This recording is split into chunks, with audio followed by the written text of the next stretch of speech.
Buongiorno! How's everybody doing? Good Sunday morning to everybody that's in the house.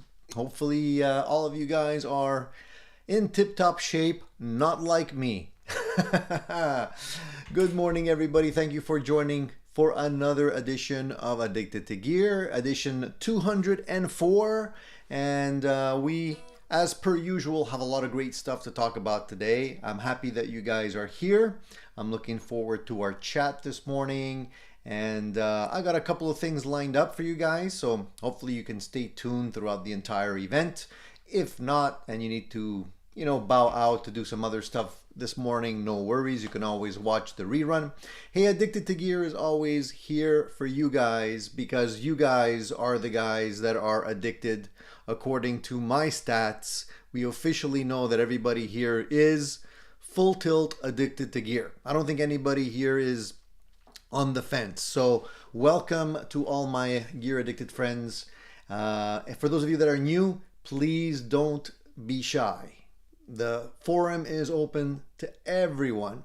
So if you have any questions, then go ahead and ask. We don't need anybody to wait, to ask a question or to be invited to ask a question. Just go ahead and ask. The forum is wide open here. We talk about everything and anything related to gear and guitars. All right. So cheers to you guys. Just gonna wet my whistle before we get started. So how have you guys been this past week? Last night was a rough night. For those of you that are in the area of Montreal, I don't know if you guys know, but we had a huge, really pretty intense thunderstorm last night. Lightning, thunder, lots of rain, lots of noise, lots of action. So I woke up very early this morning. I didn't get very much sleep last night, but could be worse, could be a lot worse. And today we have a show chock full of advice about how to deal with gear addiction. And we do have a poll question out. For those of you who don't know, in the community section of the Addicted to Gear channel, we usually post some kind of a poll question during the week or the days leading up to the shows, so you guys can give some feedback. And we're going to be taking a look at that one in a little bit. Not just yet. You know what? I actually messed up something here again, guys. It's actually not show 204. It's 205. If I'm not mistaken. Let me correct that, although it probably won't be corrected now that we're live, but I'm going to update that. Boom. 205. That's more like it. I'm losing track, guys. I'm losing track. Before we get started on anything too intense, I want to wish my dear sister a happy 40th wedding anniversary. Today is her 40th wedding anniversary, and her and her husband celebrated last night with a few different events in terms of entertainment, shows, dinner, and whatnot. So I hope that the next 40 years are going to bring you just as much love, happiness, joy, and music in your lives and in your heart as the first 40 did. And enjoy every moment together. So I hope you guys are ready to go. We have a lot of stuff to talk about today, but there are some questions already, I think. If I'm just scrolling through here, let me just go through the questions real quick. Say hello to the boys and girls, mostly boys, who are we kidding, that are here today. I don't think we have any female viewers on this channel yet. You never know, maybe one day. So let's say hi to the people that are here in reverse order. There's Rico here, Cushman, Ben, Cool Tunes, Steve, Shane is here, D-Mac, Vox Guitars Rock, Presley, Cushman, Zach Thong, Davis, Shane is here as well. Shane says, I vowed not to buy any more guitars, but there is an ESP Grassroots FRX on auction for only $225. Now, didn't I tell you, Shane, last week when you said no more guitars? I'm like, yeah, sure. Didn't take long, did it? Hey, no judging, man. We're here to support you. So, cool guitar, man. If you want it and your heart desires it, 225 bucks. I know how much you like ESP guitars, so grab it, dude. By the way, congratulations on the latest addition to your collection, Shane. I know you bought a cool guitar from Shane from In the Blues. Let us know how you like it, man. Now that you've had a chance to play it a little bit, give us some feedback on that guitar. It's a very unique looking guitar, not something that you see every day. Mark is here as well. Mark says he's going to try and hang for the show, but have gig prep to do. Hey, Mark, you've been really rocking a lot lately. Congratulations. How do you get all those gigs? Is it just through word of mouth? I mean, you seem to be booked up every weekend, which is fantastic. Great job, dude. Keep up the great work. I don't know where you get the energy, though. You work all day, all week long, and then you have all the jam sessions or shows and gigs during the weekend. Where do you get time to practice, man? I don't know how you do it. I guess lots of coffee or something. And Shane says that Shane signed it for me. I saw that. I saw that on your post. I think you took some shots of your guitars. And I saw the signature. I wasn't sure if it was Shane's signature or someone else. I couldn't exactly read it. But I figured it was Shane's signature. So that's a nice plus. Vinny says, if you get some tools and sandpaper, it's a quick fix. Oh, man, that's not a nice thing to say, Vinny. Come on. We all like Shane here. Shane's a cool dude. So Cool Tone says, still in the hunt for my amp. My amp boy. Many SV20s on the used market. There are many. So if there's many, why don't you grab one, dude? Now's the time. Cool Tunes wants to know if did I buy my Marshall new? No, I didn't actually. I like I always say, I rarely buy stuff new, guys. I'm cheap / frugal. Means the same thing. Basically, I try and grab stuff used if I can. That amp that I bought was actually used, but it was like it had just come out, so it's basically brand new.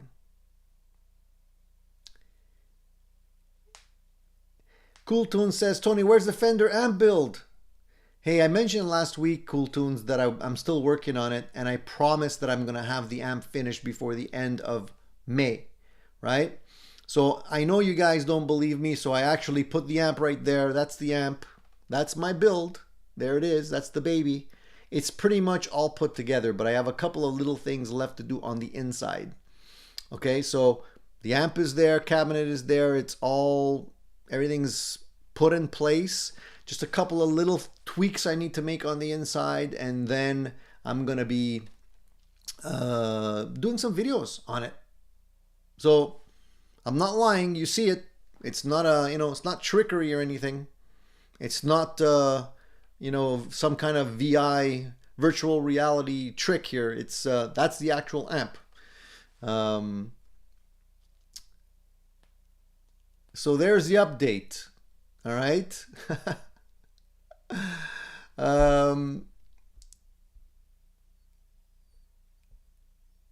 So Mark says, Tony, it's not easy getting gigs. You have to really hit the pavement, have to practice and prep a lot. Self-promotion is tough.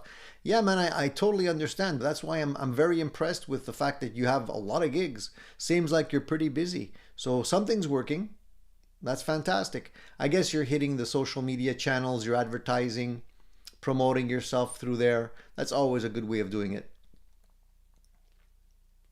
And word of mouth definitely helps.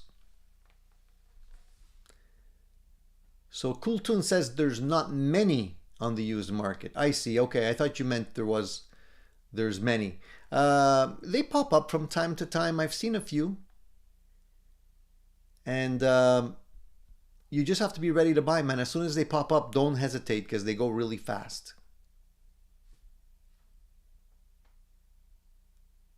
Shane wants to know who bought the Tone X1.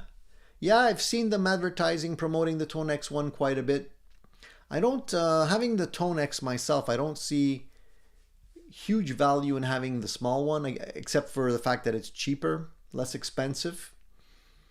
But I'm not sure how flexible it is in terms of how many, you can load in a few different patches, but I think you're limited to like 3 or something like that.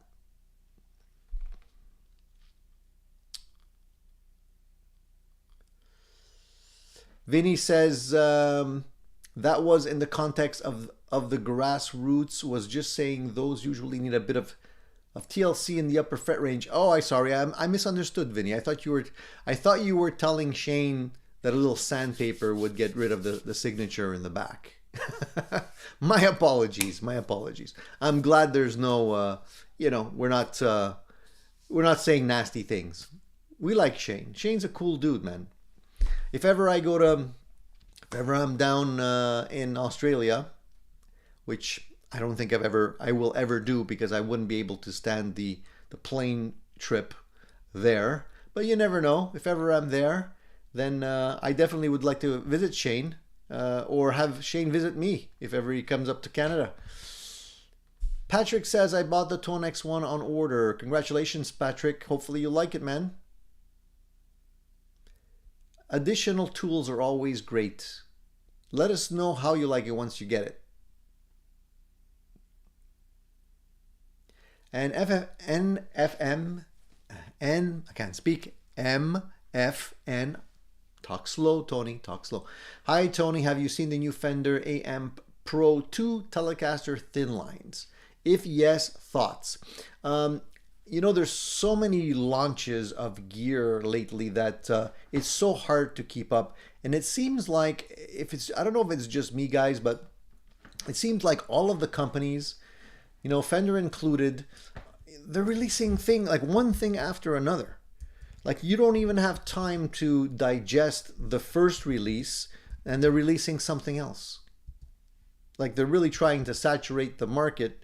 I guess they're vying for your attention in one way or another.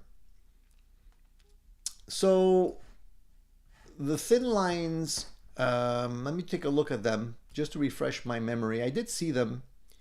I just wanted to check on the prices, because I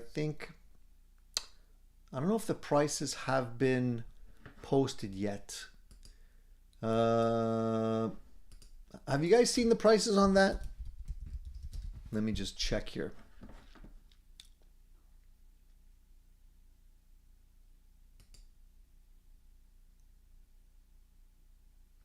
So, a lot of people like the thin line series because of the fact that they're semi-hollow. They're lighter, obviously. They definitely have a different look to them. Some people like the traditional Telecaster look and don't want to deviate from that. But I think it has a lot of nice features to it. The price, though, is not one of them, because it seems like Fender's selling them, or at least the MSRP, I'm not sure if that's the final selling price, is $1,949. So you're looking at a $2,000 guitar. And I believe these guitars do have a deep sea neck on them.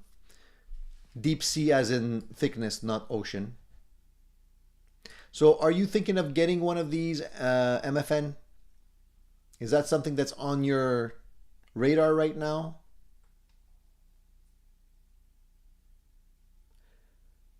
I think that the ones that I've tried, the thin line Telecasters that I've tried, were comfortable in the sense that they were lighter. I like the semi-hollow body aspect of them. It makes them substantially different from a standard Telecaster. But I don't know if I'd be ready to spend $2,000 on that. What do you guys think?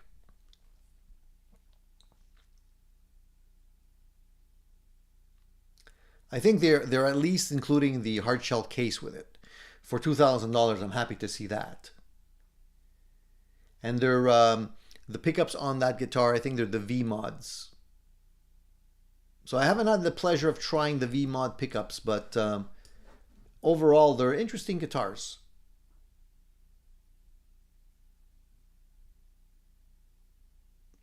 Eddie says, bought the big Tone X, couldn't figure out the software, so I sent it back. Just beware.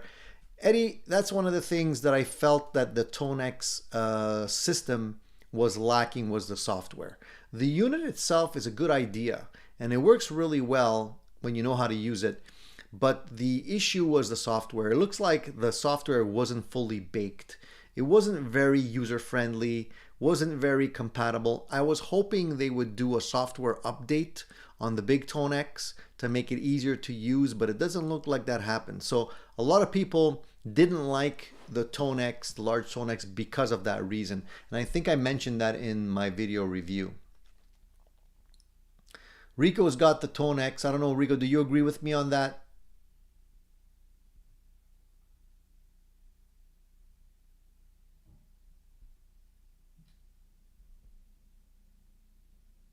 So Cool Tune says, although Long and McQuade has them at $1,799 now, new, shooting for 1,500 Canadian used.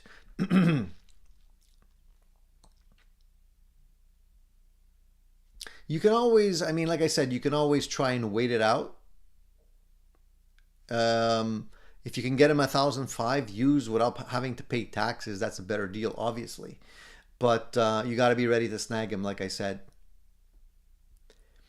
Hey, we have the pedal guy here. How's it going? Nice to see you, dude. Welcome. The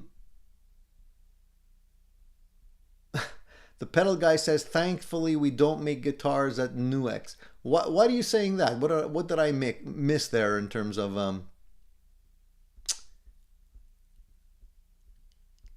You never know, NuX might finally start making guitars. Yeah, Australia is a little weird. Even the water flushes backwards. Yeah, and a spider can kill you, man. You got to be careful. I'm not a great flyer, and Shane, I don't know how you did it to take a full day to fly there over to New Zealand. I wouldn't be able to hack it. I think my psychological limit in terms of flying is like 8 hours, and even 8 hours is long. It's very long.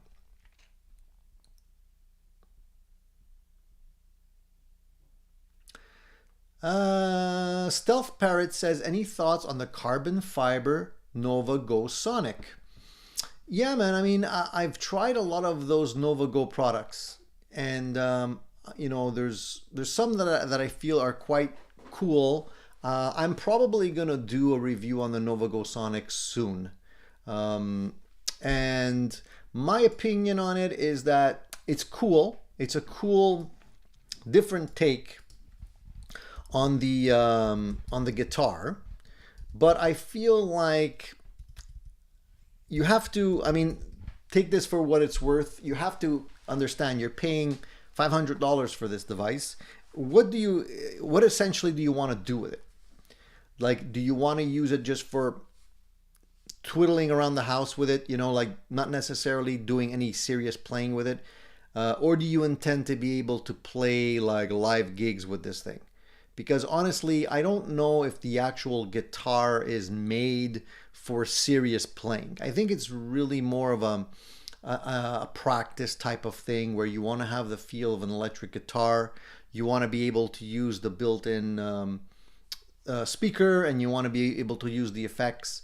But if you're intending on playing this thing like on a regular basis, for $500, I think you're better off probably buying a used you know, regular electric guitar. That being said, there are some cool things about it that I do like, and the fact that you can actually use it for playing and practicing and take it with you and have everything in one go. If you're busking, you know, you're playing somewhere and you don't want to carry an amplifier, you want to just have the basics within your guitar, and you like to have the electric feel and not the acoustic feel, there could be an advantage to using it there.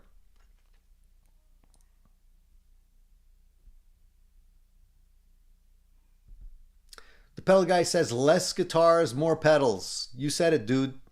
Or both.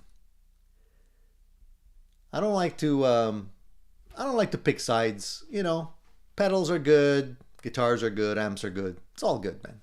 It's all good, man. Any other questions here? So Patrick says the software seems better with the Tone X1. Perhaps they had more time to work on the software after the release of the Tone X.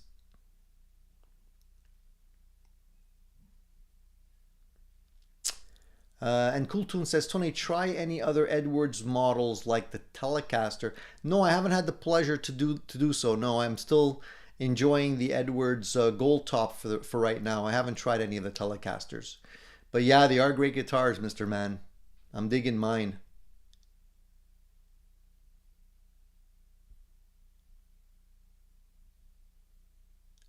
So Anton says, I saw the title of the stream and wanted to just chime in for a second. I found that applying a couple of hours of love to an average guitar will turn it into a great guitar. And Anton, that's a great point. So what Anton's referring to here is our poll question that I kind of alluded to at the beginning of the video, but I didn't actually go into too much detail. So let's maybe, for those of you that are not aware, let's talk about that for a second. So my poll question for this week was, and again, it's located on the Addicted to Gear channel under the community section. So if you go there, you'll be able to see it. And so the question of the day or the week was, what is better in your opinion? What do you lean towards more? Is it so? I worded it exactly like this. What leads to a more satisfying musical experience, in your opinion? Owning a single high-end guitar or experimenting with multiple inexpensive guitars?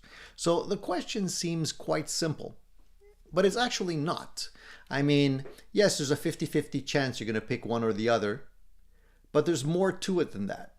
So if you haven't already answered the poll, please take a moment and answer the poll question. We're gonna talk about that a little bit and then get to the actual statistics at the end of the video. So this is my take on that, guys. All right. So obviously, you can see with your very own eyes that you know, I'm not a firm believer that somebody should have just one good guitar. Right? You can see a lot of guitars in the back of me here, but that's not actually true. I mean, I do think that if you have one, and I say one loosely because one or two, let's leave it at that, a couple of good guitars, as opposed to a bunch of mediocre guitars or average guitars, you tend to enjoy, obviously, the better guitars more, right? It's normal, it's natural.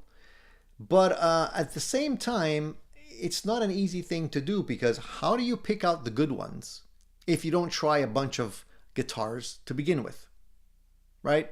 How do you know which ones are good? So it's kind of a dilemma, because you have to be able to try a lot of guitars to then pick out the ones that you feel are the best out of the bunch. And they don't necessarily, it doesn't necessarily mean that the best ones are the brand name ones, the big name ones, or the most expensive ones. That's not necessarily true. In my experience, you know, I've owned a lot of guitars, and some of the guitars that I enjoy the most are not necessarily the most expensive ones. You know, so how do you guys do it? You know, I tend to try and evaluate something that I bring in. So I take a guitar, I bring it in, I try to evaluate it, and then I know, you know, in my heart, I know which ones I really like, which ones I really enjoy playing, which ones I'm keeping just because, oh, it's a brand name. And even though I don't play it that much, you know, it's a sought after model. I know people like those models, so it's maybe best for me to hang on to it, even though I don't enjoy playing it that much, you know? So that's what ends up happening, and that's why the collection tends to grow. And then there's the guitars that you feel like, you know, you can get rid of. They're not necessarily the best guitars. They're good, maybe hack around guitars, but you hang on to them anyways until the opportunity arises that you can flip them for a decent amount of money and not necessarily lose too much, you know? So it's not an easy thing to do, to be able to choose the best ones. Like, you're not just going to go out into a store and say, okay, I want, you know, that particular Gibson or that particular Fender, and just bam, just out of luck of the draw, land on the best one. You might feel that it's a good one because maybe you've had your heart on it and you're trying to save your money to build up enough resources to buy that, you know, guitar you've had your heart set on. But is it really the best guitar, you know, in your collection, or is it just something that you're psychologically, you know, or emotionally attached to? You know, that's the thing. So anyway, that's my 2 cents for what it's worth. And you get, you know, you get what you pay for around here. So it's free advice, guys. let's see here. Just scrolling backwards a little bit because I talk too much sometimes. Martin has a question. Do you still recommend Obsidian harness for a Gibson Les Paul? Yeah, they make really good stuff, Martin. I'm very satisfied with the quality of the Obsidian wire harness, especially if you like to experiment with different types of pickups and you're constantly rewiring things, because ultimately a regular pot, you know, will only take so much heat, and if you're constantly heating it up to remove the connections when you're switching, you're switching your wiring, they'll eventually fail. You'll burn them out, kind of thing. You know, they'll just get too much. My camera is going out of focus here. What's going on here? Am I drunk? There we go. Yeah, so eventually you'll burn it out with the heat, and that's not a good thing. But if you don't actually swap out your pickups all that much, you might not need it. You know, you can do very well with plain regular wiring in your Les Paul. Just go for good quality pots and components and you should be fine too. It's really up to you. I switch a lot of pickups in my guitars, so I think it's a good thing. Cool Tune says, Tony, I've been using your live show repeats in my ear at night for background music, listening to 3 of your lives. I think I may have a problem. Face red. It's okay. You know, I'll subliminally throw in some messages, Cool Tunes. Buy a guitar. So if you're ever listening to this while you're trying to fall asleep, you need another amp. You might actually get the urge to go shopping. Shane wants to know how I created my band. Yeah, good question. Basically, wasn't very difficult. I knew the drummer that I've been playing with since I was a teenager. He used to just live down my street at the time, and I still remember, like as if it was yesterday, during summer vacation, I used to jam over at his house because his dad had a really nice set of Ludwig drums that he would use, and you know, it would be much easier for me to go to his house than him trying to lug the drums to my house. Plus, his mom was a little bit more patient with the volume levels than my parents probably would be, anyways. And I remember, like as if it was yesterday, a friend of mine had lent me his vintage. It was a JMP 45, I believe, an original one. Not the reissues. This was like a very old Marshall JMP 45 with a cabinet. He lent it to me. I had it at my house, and I still remember like pushing it down the street, the cabinet and the amp, you know, just like pushing it down the sidewalk to his house, which was just basically about a block away across the street, and into his house so we can jam. That's not a sight you see every day, but I did it. Obviously, I didn't know how much those amps were worth back in the day, or maybe they weren't worth as much back then, but they are now. So those were some of the good memories. Anyways, long story short, Shane, I've known the drummer since I was a kid. We've played together for ages. And the other members of the band, one of the singers, whose name is Frank, used to come to high school with me. And the funny thing is, we knew each other for many, many, many years, and I never actually knew he enjoyed singing. And I just started talking to him about, you know, playing with other people, and figured out that he enjoyed singing, and I invited him to sing, and he rocked it, and it just clicked. And we've been playing together ever since. And then we had a second guitarist come in. I put in an ad somewhere on Kijiji, and he answered the ad. And he's been playing with us for 10 years now. And the bass player was the hardest member to nail down, because we went through a bunch of bassists. And I don't know what's up with bassists, but they seem to be a little bit harder to keep in a group. I don't know why, but the current bass player we have is awesome, a real great dude, sweetheart of a guy, and I really enjoy playing music with all of these guys. We really have a great time, and couldn't be happier. So that's how it happened. And but you know, nailing down musicians is not always easy, and keeping them is even harder. So the only musician or member of the band that I haven't had an opportunity to nail down yet is the keyboard player. We've had a couple come and go, but I would really love to have a keyboardist in the band. But I don't know. They're very hard to get a good keyboard player. So if any of you are local and you know a good keyboard player that's looking for a band, let me know, because we're always searching for one. Shane says, my cult tribute band hasn't gotten together in more than a month. Yeah, man, if people are not dedicated and you're not regularly rehearsing, you're basically stagnating. You end up staying at the same spot for a long time. Everybody's got to enjoy playing. Randy says, Tony, your voice is almost as soothing as Bob Ross. That's funny. I remember watching Bob Ross. He was soothing. He would actually make me fall asleep during his shows many times, actually, while I was watching it. This is your world. You can do whatever you like. Oh, there's a little rock that lives right here in this stream. Yeah, I remember him. Ross was a cool dude. Interesting. Mississippi Blue says, hey Tony and all, been playing my new PRS SE Swamp Ash Special all week. Playable straight out of the gig bag. The quality and finish is excellent. Lots of tonal options. Hey dude, so happy to hear that you like it. That's one thing about the PRS guitars, even the SEs, even you know the lower end models, they're great. And yeah, they're mostly playable right out of the gig bag. A lot of them are set up properly. Some of them are even in tune, and I'm sure you're gonna enjoy it. So I'm happy for you, man. Enjoy playing that guitar.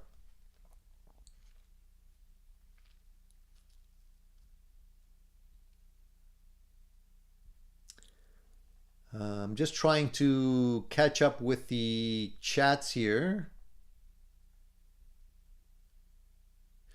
So Stealth Parrot says, Mr. Man, I'm working on a fixture to carve out the lion claw trem pocket.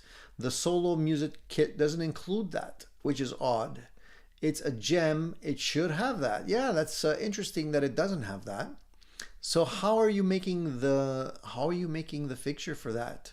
I mean, I know it's basically dug out, but it comes out at an angle. So you must be a pretty skilled woodworker. I wouldn't know how to do that without making it look like crap, honestly. I wouldn't be able to keep things like symmetrical and exactly the same.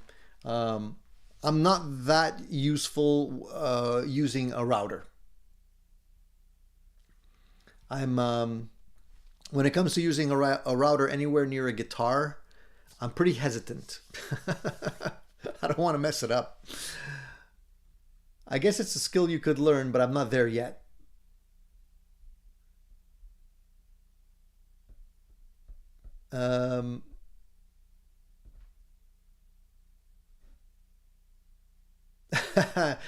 Jean-Pierre says there's no such thing as mistakes. Bob Ross always has happy accidents, which is true, yeah. He always managed to make his paintings beautiful. And I remember watching the show and I'm like, oh, okay, it's looking really nice. Oh, he's going to mess it up. He's going to mess it up. And then, you know, he does something and you think he's ruining it, and then he, you know, layers a few more colors and stuff, and he makes a beautiful painting at the end of it. It always blew my mind how somebody can create all of these great imaginary scenes out of thin air like that. I knew that. I heard about that, Gene, that he was an Air Force vet and died on the 4th of July in his 50s. I think somebody was mentioning that to me.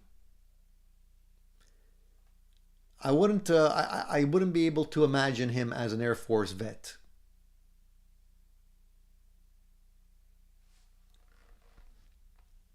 Shane says, my stepfather constantly falls asleep in front of the TV. Don't know why he even has one.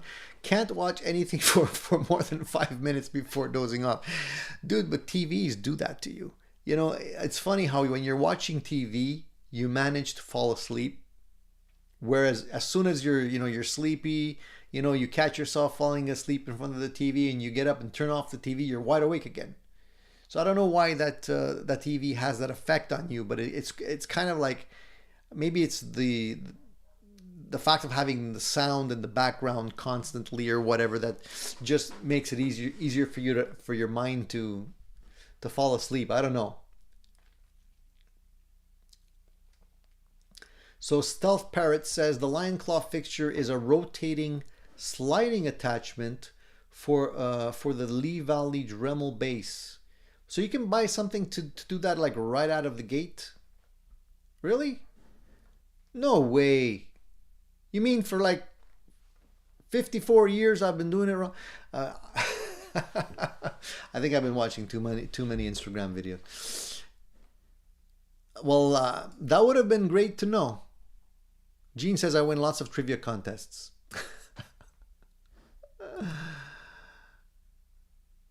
Oh man.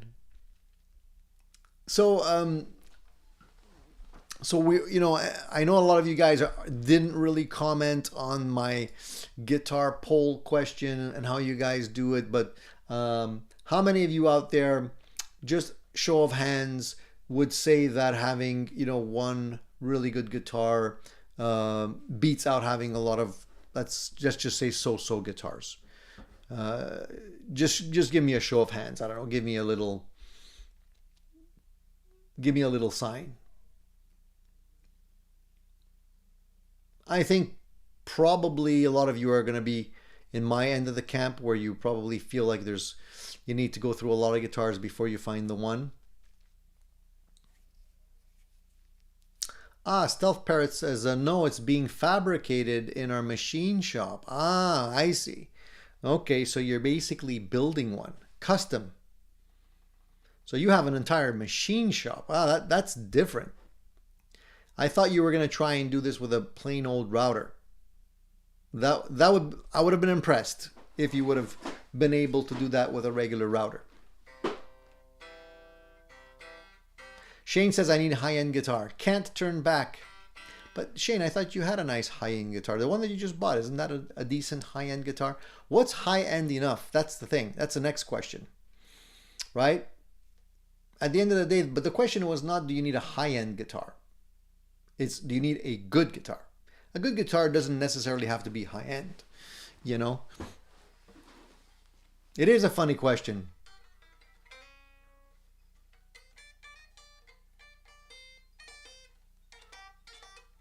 My knees hurt, just took the words right out of my mouth. What do you consider high-end?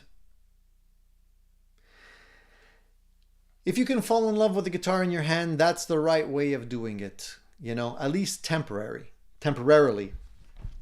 Speaking of guitar in my hands, I'm playing this guy today. This is my Tokai, my Black Beauty. Really love this guitar.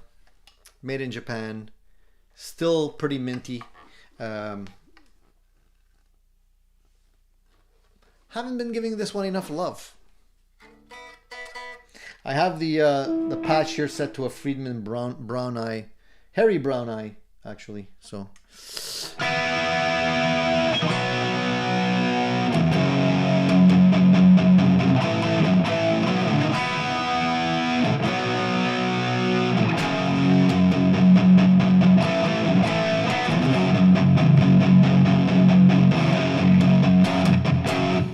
So how are you guys getting along with the gear you already have? How many of you have items that are already on the chopping block as we speak? Usually spring comes around and people like to sell stuff. There's new things coming out. I had my eye on the new, the Fredman Plex that I've mentioned a few times, which is his 50-watt Marshall Plexi clone from Dave Fredman, for those of you that don't know.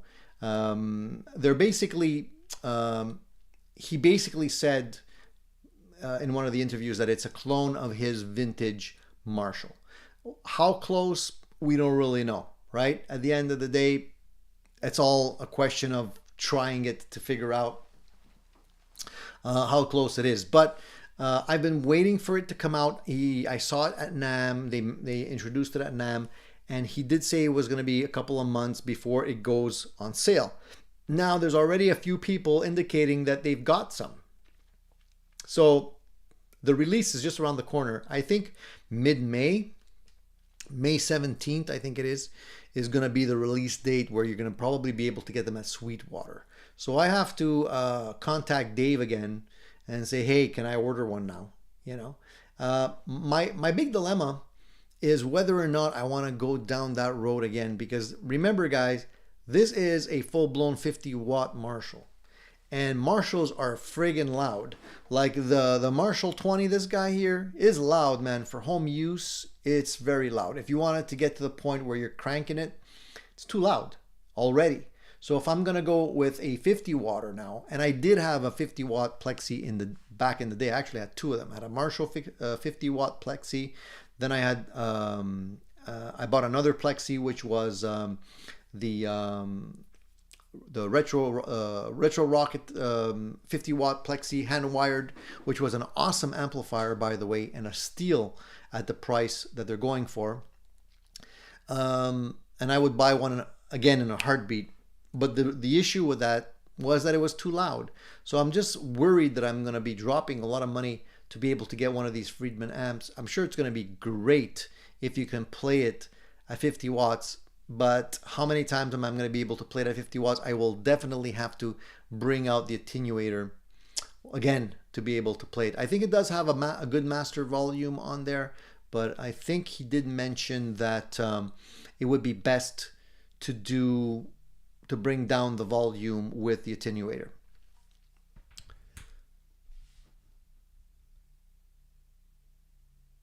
What's the cost going to be for the Fredman? I'm not 100% sure. I think he was talking somewhere around, what did he mention? He mentioned in one of his videos, I think he said it's for sure going to be over $2,000. But I don't know if it's going to be low 2000s, high 2000s. It's going to be around there.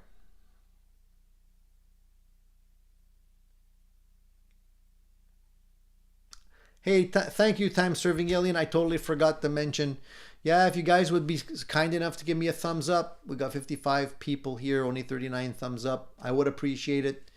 Makes me feel good and helps the channel.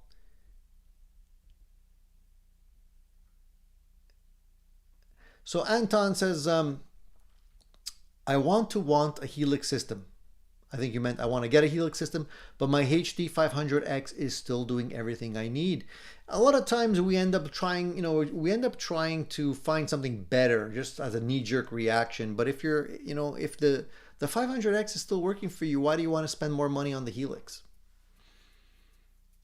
I would say like squeeze that lemon till there's no juice left. And then, when it comes time where you're blocked and can't do certain things that you need to do with it, if you hit the wall, then it's time to look for something else. We often don't do that. And I don't often listen to my own advice, because here I am, with the Fredman amplifier, when I have the Axe effects right here with all of the different effects in there. So do I really need an Axe effect at this stage? Probably not, but it can do a heck of a lot, and it makes me smile. I don't have an aux yet, Profile Productions. No, I was looking at that when they came out initially, when I was doing a lot of playing demos. I thought an aux would come in handy instead of going through a live amp, an amplifier and speaker and having to mic it. Gets very loud. It would have been great. They're expensive though, and I never ended up getting one, and now I feel like they're already kind of a little bit dated. Maybe something better is going to come out soon.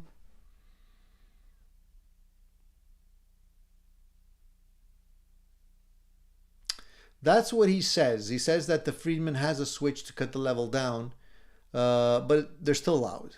Like the Marshall has that too. So does the Brunetti over there. has that 5-watt switch, but it's still loud. You'd be surprised how loud it can be.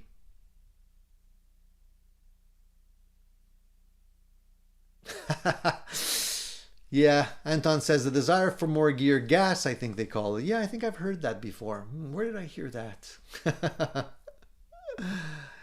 Yeah, exactly. Precisely, Shane. Squeeze that lemon.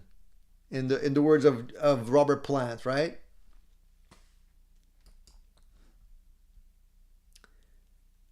Thank you, Randy. I appreciate it. Randy says always thumbs up for you, sir.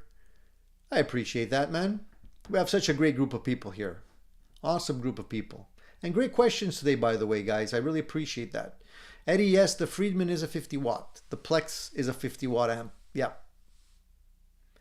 So the Dirty Shirley that I have behind me over there in the back is 40-ish watts. Probably like 40, 45. Which is also a beautiful amplifier, by the way. Different flavor, but still a great hand-wired amplifier. Guitar Man 45 says, gear here, once it gets here, it never leaves. It sounds like a horror movie. Once it gets here, it never leaves.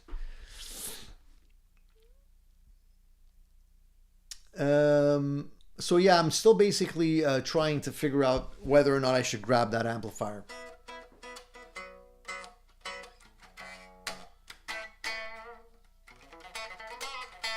By the way, I don't know if any of you have seen the video this week that came out on YouTube. It looked to me initially like Joe Bonamassa had his ass handed to him by Matteo Mancuso while they were playing together. It looked like they were playing a show together. I don't know exactly where, but you can see the video out on YouTube. And Joe's playing, singing. He's playing a 335, I think, in that video, if I'm not mistaken. And Matteo Mancuso's there, one of my favorite guitarists. You know, he's super talented young fellow in his 20s. And so at a certain point, you know, Joe gives him the nod. So go ahead and you know, do your thing. And Matteo just starts playing, and it's just amazing how well this guy can play.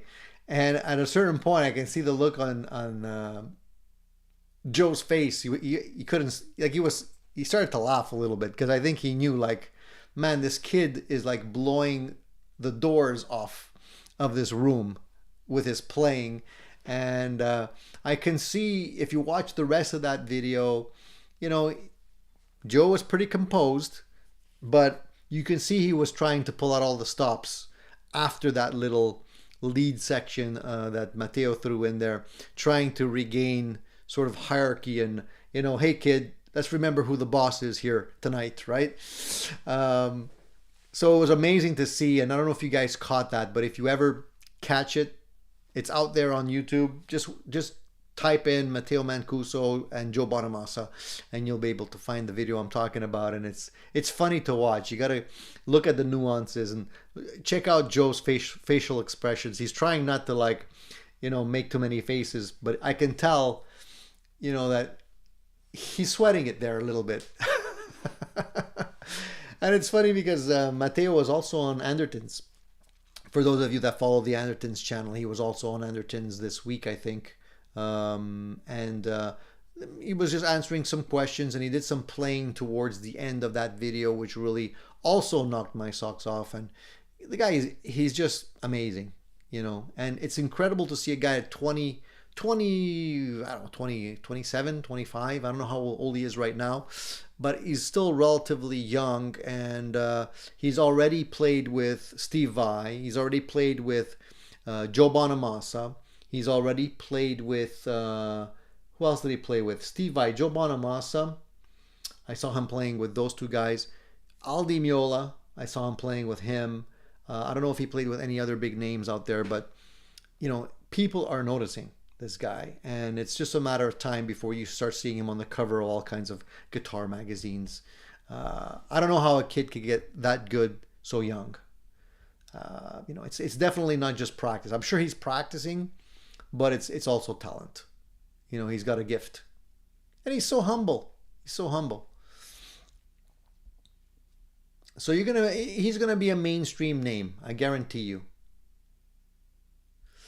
And ever since, you know, of course, ever since Matteo's been playing the Rev Stars, a lot of people have been paying attention to the Yamaha Rev Stars. Whereas before, to me, Yamaha seemed to be like a secondary brand. Like it wasn't the top brand I would be looking for when walking into a guitar store. You know, generally you make a beeline for the Ibanez guitars, you know, the Fender guitars, the Gibson guitars, the PRS guitars. And then, you know, you start looking at the other ones like Charvel and, you know, maybe a few other brands. And then maybe look at the Yamaha brands. Now, it's not to say that Yamaha doesn't make good stuff. They make very good stuff. I think Yamaha makes very good instruments, not just guitars. I mean, they make everything, right? They make guitars, they make keyboards, they make pianos, they make drums. They make everything. So, and, you know, even the early Yamaha guitars, some of like the Yamaha 2000, was a cool guitar, man. It was like, I would say on par with a Les Paul in terms of quality. I think at one stage, if I'm not mistaken, I think even Carlos Santana was playing one of those guitars. And it was a cross between a Gibson Les Paul and in terms of design and look, but the body was also looked a little bit more like an SG because it had the double horns. And those guitars, by the way, sell for a pretty penny nowadays if you can still find them. A cousin of mine has an original one from back in the day that was gifted to him from his brother, who sadly passed away. And he hung on to that guitar for a long time. And I think they're still in production. But I don't know how easy the older ones are to find. Let me just see if they're still on the market. Yeah, I can see some of the old ones here. They're on, at least on Reverb, selling for about almost $4,000. So yeah, they're not inexpensive guitars here. Let me just share the screen with you guys so you can see what I'm talking about here. Can you see this? So this is that's the guitar I'm referring to here. And you can see by the shape, it's more of a, you know, an SG shape, but it does have a lot of influences from a Les Paul. And this is an early one, I believe. You can see that there. And this is like, you know, they're asking about $4,000 for this guitar. This is not a new guitar, by the way. SG 2000. So they did have the SG name on there. I wonder if that's on purpose or what, but you can see they have what looks to be like a brass nut on this one. That doesn't look like it's stock. I don't remember seeing a brass nut on the original one. And it's got some pretty severe buckle rash in the back of it, so it's seen some playing time. It's got the belly carve there. And the case. It's a cool looking guitar. And it actually plays very nice also. You can see how they put in the little ground. It's funny how they put in a big fat screw there for the ground. But it's a clean guitar. So yeah, and this one is not necessarily the nicest looking one. You can definitely see the joints on the top. Whereas the one that my cousin had was much nicer in terms of the top finish and whatnot. So this is a 1979 model. They're asking $3,934 Canadian plus another $450 shipping. So over $4,000 for that guitar. Crazy. There's another one here also that is an 84 model. And they're asking $4,565 for it. Very excellent condition, North American SG. So this, I guess, would be close to the one that my cousin had. And you can see here that you don't see the lines of the joints of the wood as much. And this one doesn't have a brass nut here. So I don't think that brass nut was actually standard. And here you can see it's the SBG 200, while the other one was SG 2000. And this one has no buckle rash. But you can definitely see the different pieces of wood on the back of this one. You know, but it's cool that at least they have it centered on the guitar there. Very cool guitar. So those are nice guitars. You know, I wouldn't mind if the opportunity arose to grab one of those guitars, but they're very expensive still. So I'm not sure I'd be able to afford one.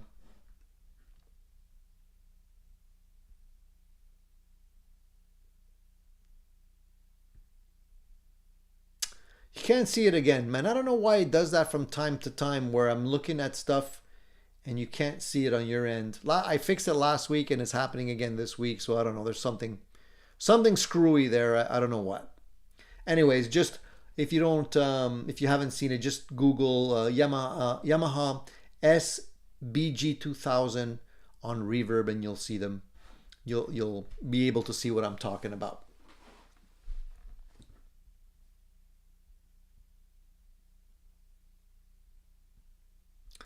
All right, I'm just going back to see if there was any other questions here.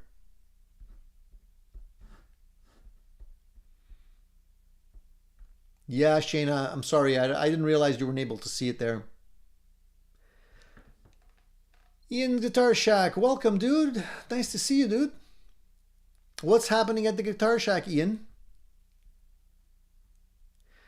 Bellyman Boy says, because she ripped my shirt and yet hers was completely... What are we talking about here? Oh boy. Indecent exposure. What is this?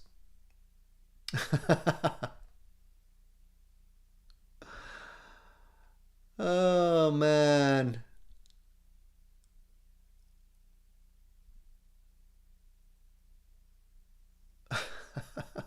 We're talking about some kind of weird story here. I don't know what it is here, but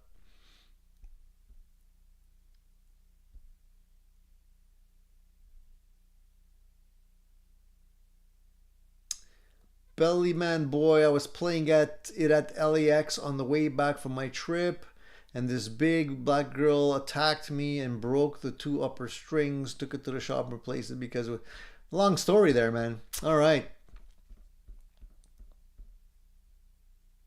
Another vote for the Rev Star from Ian.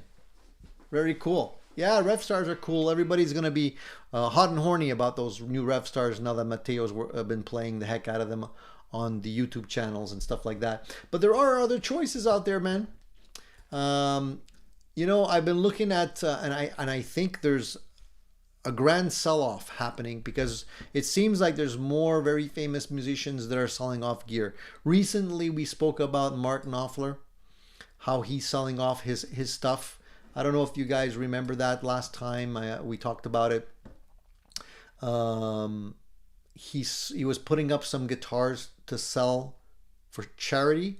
I think that already took place. It was in January, I believe. And he sold off about 120 of his guitars at that time.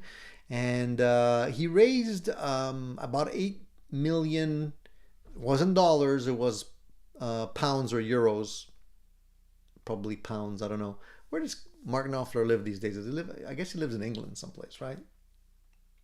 Anyways, about 25% of the proceeds from that sale went to charity. But he, you know, the big sell-off already started, and I guess there's a lot of guitars that he had that just weren't maybe the one. You know, going back to our poll question, like, you got to have a lot of guitars, kiss a lot of frogs, then determine which ones are actually going to be the good ones. So I guess he's done that. And the ones that he considered not good raised as much as $8 million, which is pretty decent amount of money. I'm sure he still has some really good guitars in his collection. I'm sure he didn't get rid of all of them. But that being said, so he sold off quite a few guitars recently. And then there was another sell-off not too long ago where we were talking about Randy Bachman, right? Selling off his stuff, which is supposed to happen on the 29th and 30th of May. So coming up at the end of this month in New York City. So if you're interested in buying anything from his collection, you have an opportunity to do so. He's got a lot of great stuff, by the way. So if ever you're looking at, you know, I think one of his guitars was a very early 1959 Gibson Les Paul Standard with the Bigsby, which I would probably remove if I would buy that. But the estimated value of that guitar when it hits the auction block is going to be anywhere between $200,000 to $400,000. And I think 400, 450, that's the sweet spot for these 59 Les Pauls. But considering it was Randy Bachman's, considering he wrote amazing songs like American Woman on it, it's a part of history, so it's probably going to fetch more. I'll be curious to see how much more it actually brings in, considering, you know, we're looking at a Canadian rock star here. I don't know if Canadian rock star end up making as much money from the stuff that they sell out. I think American rock stars tend to do better, but I'm not really sure if that would make a difference. A lot of people love BTO. A lot of people love the Guess Who. A lot of great classic rock songs, you know, came out of this man and his hands. So if anybody's interested in grabbing that one, and if you can't afford that one, there's another one, which is a 69 Gibson Les Paul Custom, which is, it looks a lot like this one, but it does have a Bigsby on it.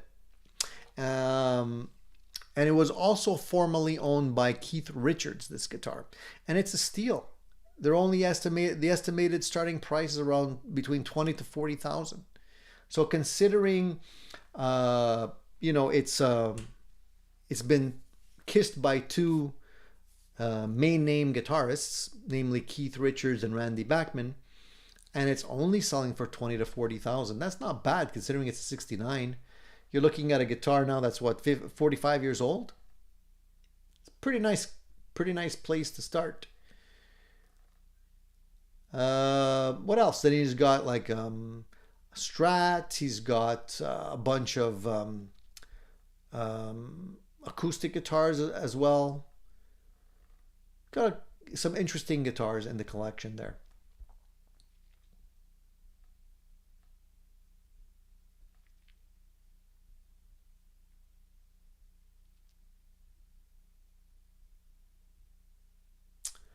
So how many more guitar sell-offs do you think we're going to see? Yeah, I love the Guess Who, Ian. Classic straight ahead rock, you know?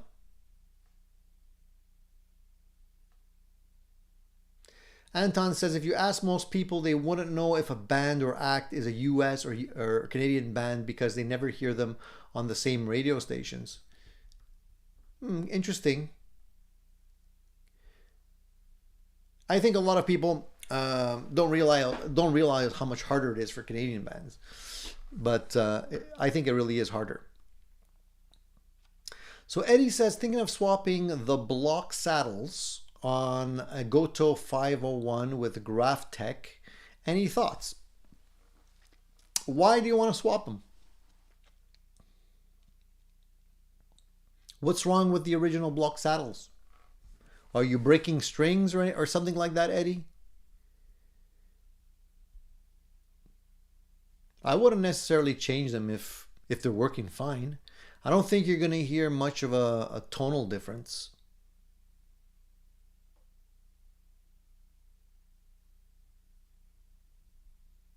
Thanks, Marcel. Marcel is reminding people here to give the thumbs up. Thank you, buddy.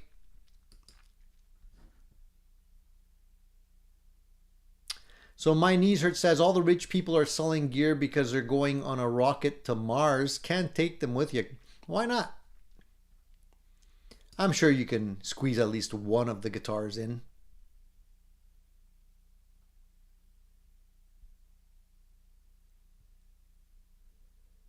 I don't think there's any issues with bringing a guitar on board if you got the cash. I think they'll be more than happy to welcome one of your guitars. So Eddie says, because the set screw vibrates loose. Really, all you need to do, Eddie, if that's the only issue, just get yourself a little bit of you know, what do you call that? The locking, lock stuff, Loctite. They sell Loctite. You can buy different types of Loctite. Some of them you can actually, it's not permanent. You can actually, it's kind of like a glue, but you can break it if you need to. You put a little, you know, you take off the set screw, put a little drop of Loctite. Don't get the one that's heavy duty stuff. They have the lighter ones, and just screw it back in there. Nothing's gonna come loose unless you want it to. Save yourself a heck of a lot of money. I think a bottle of Loctite is like $7 or something. That's all you need to do, man.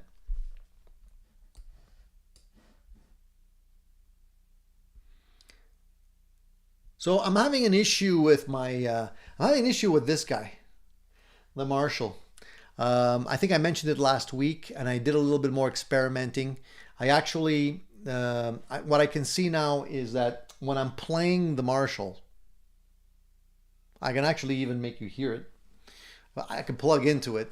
Give me a sec. Maybe I'll do that. Oops, sorry. Lower this guy. Here, let me show you what I mean. Maybe you guys can help me out with this problem. I suspected it may have been a bad tube. At least the guys over on Marshall, when I contacted them, said, oh, it could be a bad tube. But I don't think it's a bad tube. Because I actually tested all the tubes with my tube tester. They all seem fine. They said it could be an issue with tube, the V1 or V2 tubes. I actually took them, I tested them, switched them around to see if it would make any difference. No difference. So I'm suspecting it's not a tube issue. But here's the issue that I'm seeing here. So I'm going to plug into it. You guys will be able to, I'm sure you will be able to hear it because it's pretty loud. So what I usually do with this amp is I usually jumper. Here, let me take this guy. I don't know if you're going to hear me as well, but I usually jumper the Marshall. So I'm going to put it on the low volume because it's going to be too loud with the high volume. So it has 2 volumes and it has 4 inputs. And generally there's a high treble volume and normal, and then there's the different inputs, right? So if you're playing your guitar, that's loud. So right now I'm going through the high input, which is on 2, not loud, but it's still loud, right? I'm just plucking very softly, and my volume's on 5 here. Now what ends up happening is that if you take your guitar and plug it into the number 2, which is the low input, which is generally controlled by the normal volume, and the normal volume is on 2, this is what I hear. Almost nothing, even though it's on 2. Look at the difference. If I put it in, this is, and this is the second volume, extremely low. So to get it loud, I gotta put it almost, even if I put the volume on all the way, that's only as loud as it gets. So there's an issue there. And unfortunately, it's not something as simple as a tube. Because if it was a tube, it would be easy for me to fix that. But it isn't. So now I'm going to have to maybe bring it into a service, authorized service dealer for Marshall, and see whether or not they can fix it. How old is it? I'm going to say, Ian, at this stage, was before, I bought it before COVID. So it's already quite a few years, a couple of years. So anyways, I'm sure it's not a big deal. And the thing about the Marshall, if you ever look inside of it, it's all modular. So all of the boards are modular. So the boards that are associated with the inputs are 2 independent boards that you can just take out. and clip new ones in. So if it is a board or if it is something that's an issue with one of the boards, it can be fixed. I don't think it's an input jack issue, Anton, because the way it's made is anyways, there's little clips and there's little boards that you can, and I just made sure everything was clipped in properly. I don't think it could be, you know, an input jack issue, but I'm not really sure. Because if it was not making a connection with the input jack, you wouldn't hear any sound at all. Here I'm hearing the sound, but it's extremely low. You know? Anyways, I'm sure I'll get it back as good as new once I get it repaired, but it's just a pain that I have to do that. Maybe it's because it's too loud, you know? The fact that it's too loud, things rattle loose inside, I'm not sure.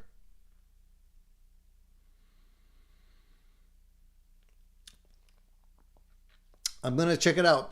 I'll let you guys know, but I just figured I wanted to show you guys because at the end of the day, maybe some of you have a similar issue that you've been through. All right, let's look at the question of the day, shall we? Let's look at it. And oh, by the way, before I forget,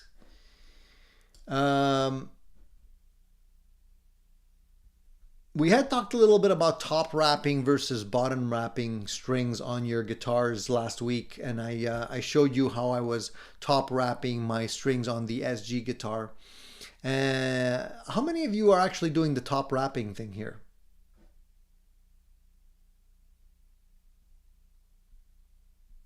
I might do a full-blown video on that discussion because there's some interesting things that I've learned along the way about top wrapping, bottom wrapping, which one you should do.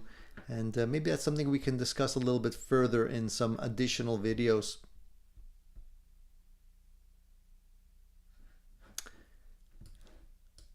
Anton said, my old crate came back when I was a teen, was modular and had the same issue. This was in the 90s. I had to replace the input module. That's what I'm thinking I'm going to have to do too.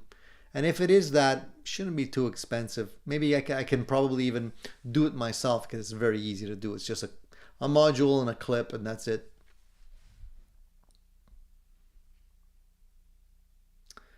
I just don't know where I'd be able to get one. Probably have to bring it somewhere. But anyway. All right, let's look at the poll question, shall we? Let's go to the channel. And so the poll question was initially, what leads to a more satisfying musical experience, owning a single high-end guitar or experimenting with multiple inexpensive guitars? And I used the term high-end. I should have just used owning a single good quality guitar, because high-end, I mean, everybody has a different idea about high-end and what high-end should be. And so we had 227 votes, and the winning vote at 65% is give me a few inexpensive guitars and I'm happy. And that's surprising to me. Only 35% of you said one really good guitar is all I need. So that leads me to believe that a lot of you are not ready to commit yourself to one single guitar. I think the fact of owning a few different guitars probably brings some happiness to a certain degree, maybe even more than owning just one really good guitar. You know, having diversity, having choice, I can see where that could be something that somebody would want to have. You know, like nobody wants to have the same food over and over again every single day. You know, one day you feel like Chinese, one day you feel like pizza or whatever. So if you have a couple of different guitars, you know, depending on how you're feeling that particular day, will lead you to grab a guitar that you feel like playing. So today I wanted to play this one. You know, a couple of weeks ago I was playing my SG. I think last week I was playing my Strat. You know, so having a little bit of variety there, definitely worthwhile. I'm curious to see some of the comments that that people left on this question. So here's one. It says, my older son was learning to play a three-quarter sized Harley Benton when his, sorry, I'm just trying to get the entire thing here for my failing eyes to be able to see. My older son was learning to play a three-quarter size Harley Benton when his little brother started to learn too. I gave him that guitar and laid out 10 of my guitars, each of which was disposable to me, and his face shone as he played them up and down the line. Interestingly, his order of preference was the same as mine, and also order of cost. He selected the best, an Ibanez SA 160, and I bought used because it was super low action and the skinniest wizard neck for his small hands. And now that is his personal instrument, and it will serve him all through life if he wants it to. We couldn't do this if I had one or two boutique guitars behind glass that my kids weren't allowed to touch. The problem is I'll need to offload another 30 or so onto them over the coming years. So that's a good point. You know, it's nice to be able to have selection, but to be able to have selection, you have to have more than one guitar. That's what I was saying originally. So how do you choose the best one without going through a whole bunch first, right? Shane says, I wish I could say multiple cheap ones were better, but once you get a fine instrument in the 1,500 plus range, it's hard to go back to the cheap stuff. I don't know, man. I don't necessarily agree. I feel like I own guitars that are above $1,500, and I still pick up the cheap ones from time to time. That doesn't necessarily mean I don't enjoy playing the cheap ones too. And if you do have a guitar that's worth $1,500, is that the end all? I mean, I'm sure it's a great guitar, but there's surely other guitars that are gonna, you know, turn your head from time to time. What do you guys think so far?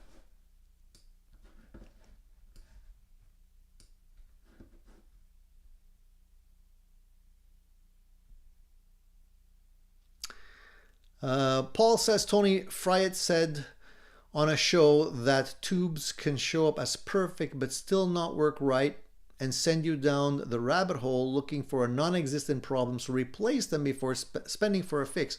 Well, thankfully I do have a few other tubes that I can actually replace, but because I switched the tubes over, I took the V1, put it in the V2, took the V2 and put it in the V1, and the problem didn't change. It's identical. You know, that leads me to believe that the tubes are okay, because otherwise what would end up happening is then I would hear an issue somewhere else, which I'm not hearing. But thanks for the advice. I mean, any advice is good advice. Marcel says, I finally installed the Classic 57 in my cheap Donner with split coils. It now sounds amazing. Marcel, I love the 57 Classics. So I'm sure they sound great.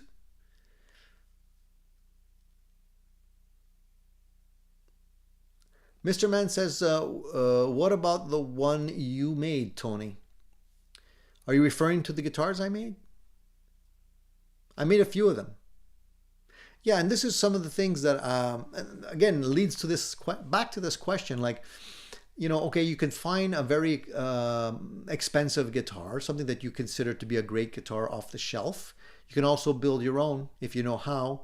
And like somebody said earlier, if you take a so-so guitar and give it a bit of love, you can make it a great guitar. So if you're building your own guitar, does that qualify? I mean, that doesn't necessarily qualify for a very expensive guitar. You can definitely build a guitar of your own for less than $1,500 and still make it great. So the question is not as cut and dry as we first thought. And another viewer said, I still have a luthier-made Strat that was not cheap to buy, but never play it. My daily players are all modified, inexpensive ones. So really, why do we lust after expensive ones only to be frightened to play them? So that's the other thing, right? If you're going to be playing a guitar, You're gonna be buying a really expensive guitar, like you're lusting over a very expensive, maybe custom shop Les Paul or something like that, and you finally scrounge out and scrape up enough money to buy one, and then you love it so much and you want to keep it pristine so much that you don't play it. Is that a worthwhile investment? Like at this stage, I don't buy any guitars to keep them in their cases. I baby them, yes, but I still play them. Shane says, I bought a $70 Strat as a modding project, but that project went out the window when my new $2,000 Telecaster came in. Yeah, there's a little bit of a discrepancy there between the low end and the high end there, right? I mean, you can't even buy a set of pickups for $70. So it doesn't surprise me that the $70 Strat went out the window.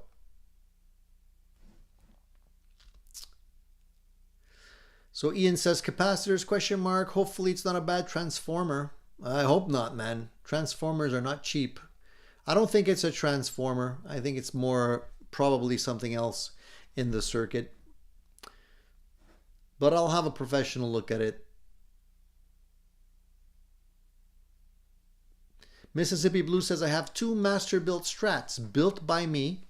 $2.50 if you want one. Sign me up. Send me one, then.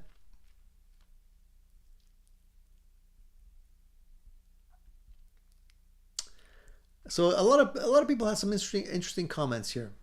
Somebody said, all I need is my guitar in my profile picture. I've had it since I was 11. Me and my grandpa built it completely from scratch, and it's my prized possession that is also going to be in my grave with me. So there you go. Somebody has something that he built with his grandfather and has sentimental value. And for him, you know, it's all he can ask for, which is fantastic.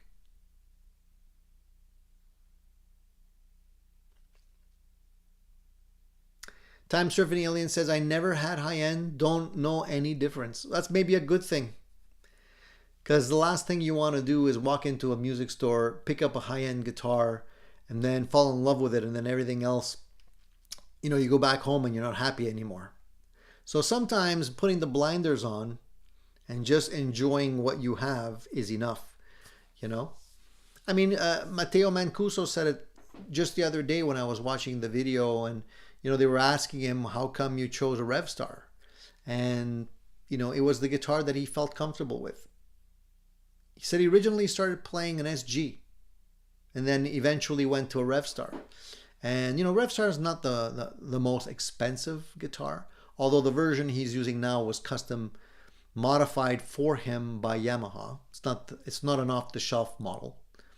You know, I guess he's being endorsed now by Yamaha. So, but it's interesting to see that he didn't select.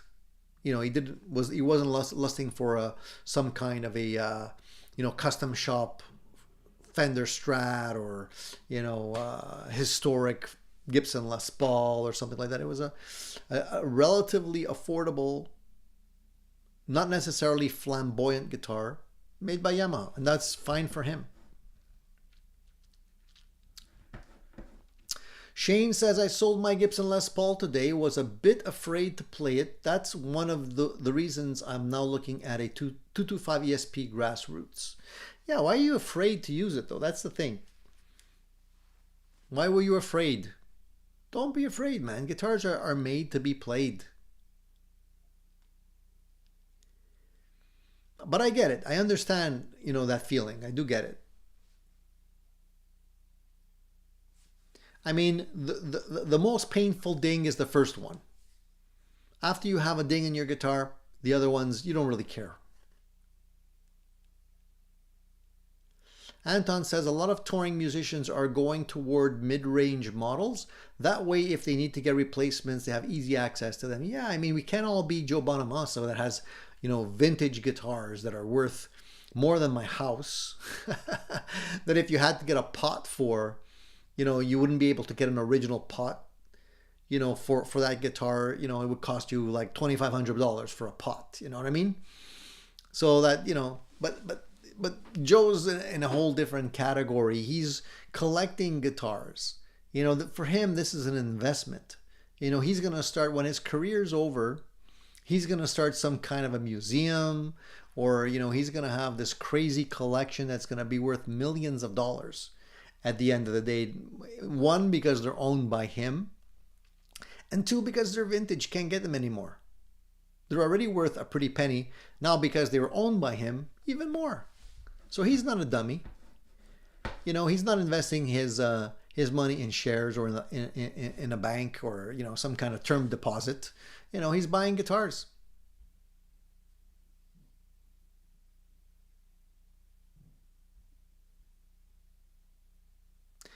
Well, that is true, Shane. You can always flip. I mean, if you're buying a guitar that is a name brand like Fender, Gibson, Charvel, Ibanez, whatever, you can definitely flip those guitars easily without too much worry, especially Gibsons and Fenders. Everybody, there's a buyer ready to line up for those guitars all day long. So you're not going to lose much money on them. But if you hang on to them, man, you know, they'll bring you pleasure. And at the end of the day, the value of those guitars will continue to go up. Surferby says, I picked up my 82 Gibson Les Paul Gold Top after not touching it for months, and it was a reminder to me of how special they are. That creamy tone is magic. And that's true. You know, that's the other thing. When you have a lot of guitars, you forget. You know, you'll do the round robin, but at the end of the day, you're gonna, you know, you get into that Telecaster mode or that SG mode for a few weeks or whatever, and then when you finally come back to, say, a 335 or some other guitar, you're like, oh yeah, I remember now why I bought this guitar and why I like it so much. You know, that little moment of pleasure is gratifying. You know, at the end of the day, you're like, this is what makes you smile. You know, when you pick up that guitar and you're like, yeah, man, why did I ever consider, you know, that I wanted to sell this guitar? It's a great guitar. I don't want to sell it. So you have a momentary lapse of reason, then you come back to your senses, and it brings you happiness. So it's all about happiness, dude.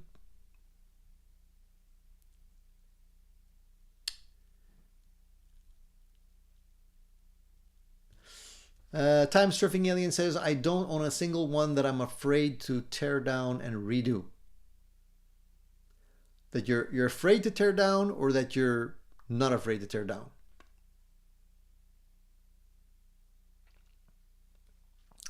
And Anton says, the first time I ever heard of PRS was in Airheads.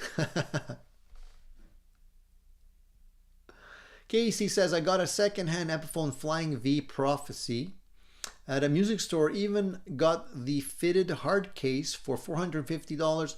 Love this guitar. Dude, congrats, man. That's what I love to hear. Like, I love it when people come on the channel and there's no doubt in their mind that they made the right choice, you know? And that's great. When you have that, that's all that counts, man. People can try and sell you on whatever guitar, but when you have the one that really makes you smile, you know it. Ian says, I have a 2019 Gibson Les Paul Classic. I was thinking about selling it. Nah. Yeah, man, hang on to it, dude. Those Les Paul Classics are great. Paul says, Fredman has worked on your Marshall and says they are well built and designed to be serviced without a lot of removing things in the way. Exactly. That's one of the cleanest amps that I've seen, is that Marshall. They're a lot easier to service and work on than the Black Stars, than the PV Classics, and some of the Fenders that I've seen in the past. Some of those amps are not easy to work on. Specifically the PV Classics, the way they're made inside, not easy at all. This I can do it. I can probably do it myself. Like, honestly, if you ever worked inside a computer, you know how the slots are nice and clean, it's the same thing in there, man. Total easy peasy thing to put together and work on. If I have the parts, I can fix them myself, guaranteed. And I'm not a guitar tech or anything. It's just take out the old board, put in the new board.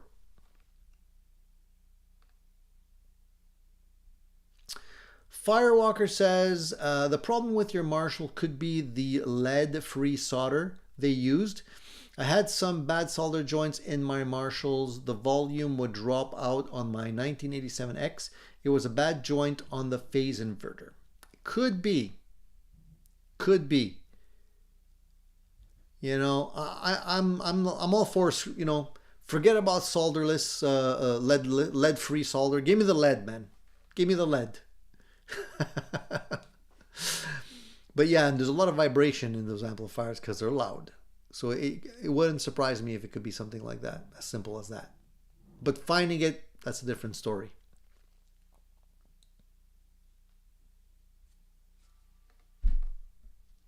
And Eddie Jr. says, I had an old JCM 50 watt with the same issue. Abby Noble, how's it going? Sup all? Sorry I'm late. Anton says the last 3 guitars I got were because they were super deals that happened to happen. One new, two were basically new but had to be sold as used because of reasons. I peeled the plastic off all of them. What guitar models are you referring to, Anton? What did you get? And Surferby says Blackstar amps are horrible to work on because of the solid state circuitry that they use with the tubes. It's not really the circuit, the solid state circuitry. It's the small circuitry. They're using pick and place machines to build these things, and the components are really, really small. Totally different than working on a hand-wired guitar amplifier. So if they break, they're really hard to fix. But the solid state circuitry that you're talking about, yeah, that's another thing. That's another reason why people sometimes don't like the Blackstar. It's like having a pedal in an amp.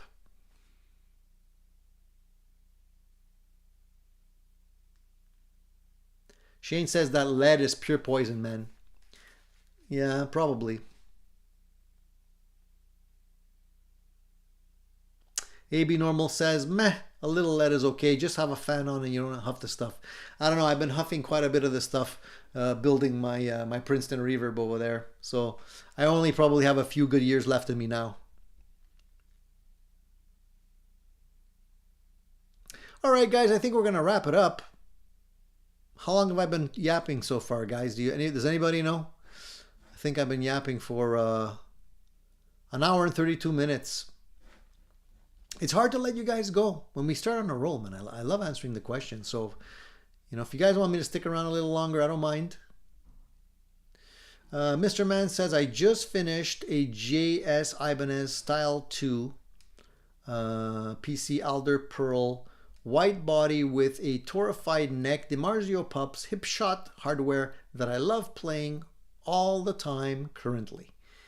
There's something about building your own guitars, Mr. Man. I think what happens is that you become invested in them because you're putting your heart and soul, you're building it, it's your baby, and you know every inch of that guitar intimately by the time it's done. So it brings it to another level, I think.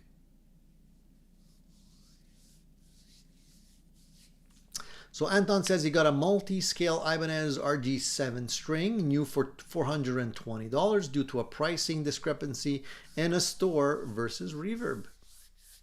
Well, that's nice. That doesn't happen too often. If you can take advantage of that. I don't get lucky like that. I never get deals like that, unfortunately.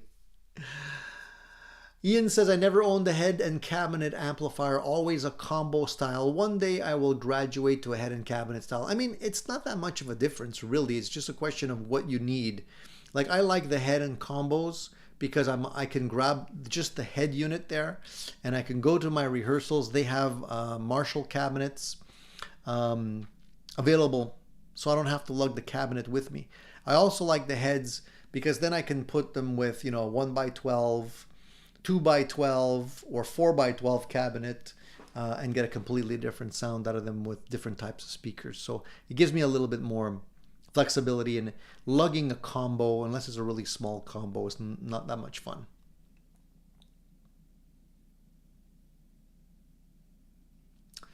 Paul says, Tony, it's not lead-free solder in anything on your amp but the control panel. The guts were soldered in Vietnam. Once again, Fredman info. Yeah, it could be. Although they do put a British flag on this guy. So I don't know if they're allowed to put a British flag on it if they're not actually being made in England. But then again, who knows, right? There's a lot of ways around that these days. Anton says, I got a D'Angelico teardrop for $350 because it was put into the layaway program but never claimed. Anton, how do you get these deals?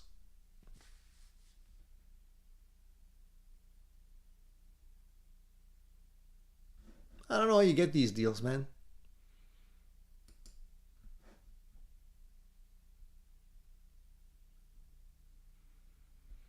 Surfer Bye, have a fantastic Sunday yourself. Enjoy yourself. My knees hurt wants to know what's happening with my amp build. Somebody was not paying attention earlier on in the video. I'm just teasing. You probably just came in after I mentioned it. But so the amp build, if you look just behind me here, there, that's the amp. That's the amp build. So basically, just to fill you in, it's pretty much done. There's a few little tweaks I got to do with it, but everything is put together.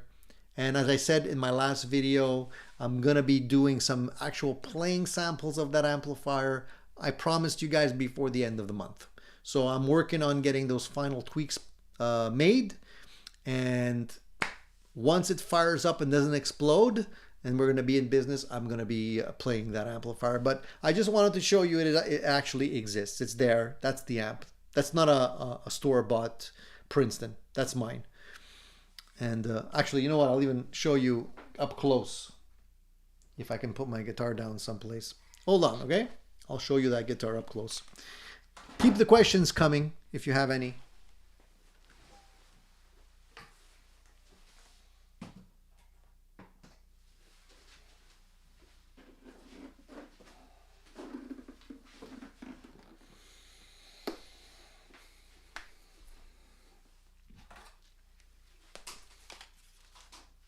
All right, so there you see it with your very own eyes. This is the one I've been building. That's the back of it. You can see all the wires are now in there. Speakers in there as well. Reverb tank is in there.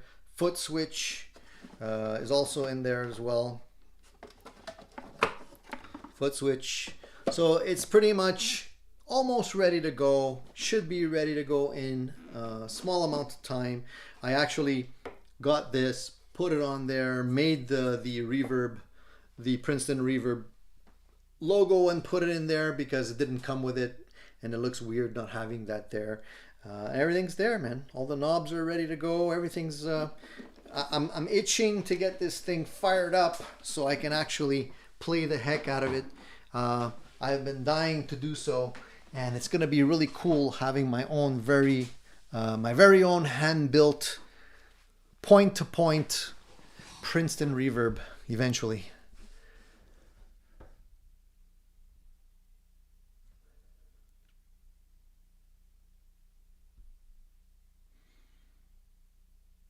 Anton says, I have a head cab combo and kind of regret it sometimes. It's overkill for my needs.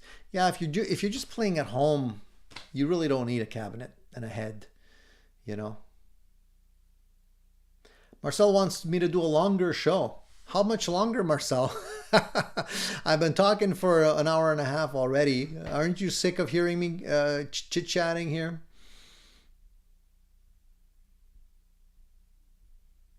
No worries, my knees hurt. I know, you know, not everybody shows up at the same time. It's all good.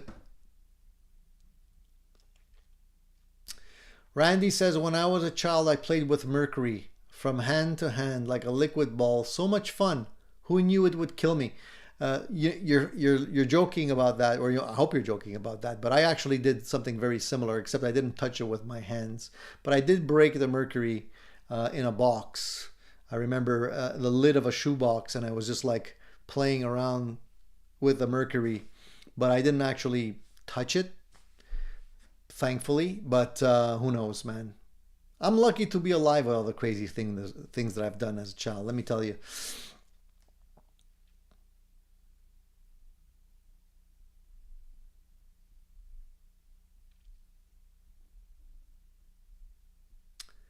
Thanks, Steven. Steven says it looks fantastic. I hope it sounds good. That's, I mean, it's going to look good, but if it doesn't sound good, then it's going to be like, wah, wah, wah. A lot of time and energy down the drain.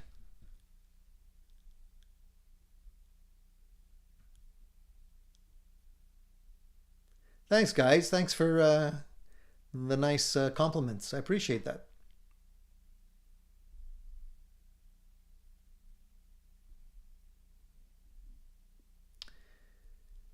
I can't wait to hear it either. I can't wait to hear it either, Eddie. Hopefully, I'll hear something. I'll hear something, and hopefully, it won't just be static or some kind of weird noises or some burning smell coming out of it. Shane says, "Send it to me when you're done." No worries, man. Send me your address. I'll send it to you.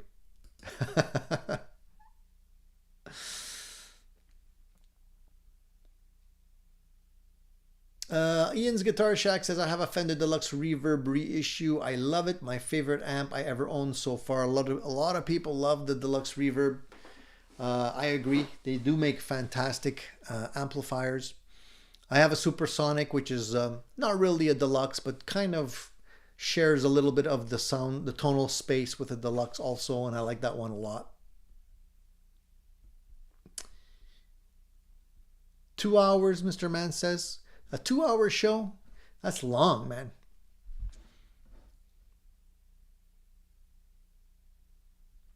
Mississippi Blue says, "I have the Tone Master Princeton Reverb, Tony. Can't wait till you finish yours so I can do a comparison."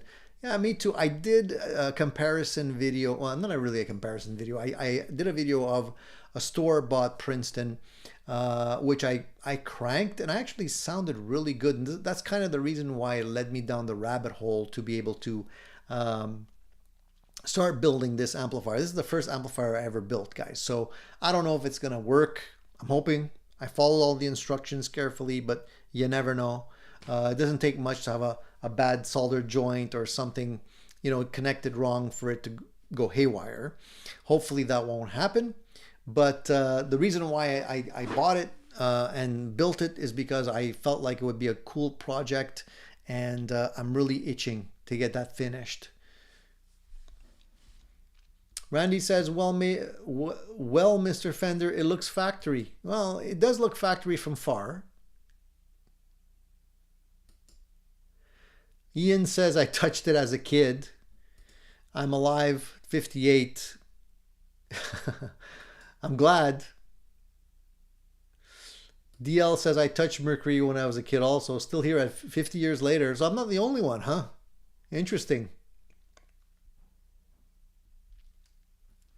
Davis Music says, "I don't think with the components used that it could sound bad." I don't know, man. It's not a question of the components. It's a question of, did I connect the components properly?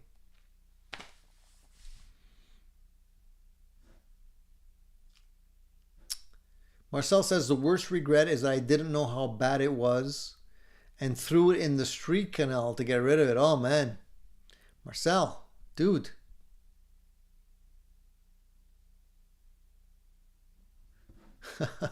Eddie says, "Tony is really getting thin. Nice job." Thank you, Eddie. I think.